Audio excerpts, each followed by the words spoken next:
If you've updated to iOS 26 and noticed the new liquid glass visual style, you might find it looks sleek but not always comfortable for everyday use.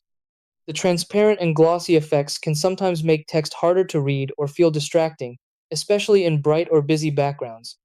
While Apple designed it to enhance the overall look of the interface, not everyone prefers that style. The tricky part is that there isn't always a single switch labeled liquid glass, so it can feel like you're stuck with it. In reality, you can reduce or disable most of these effects by adjusting a few display and accessibility settings.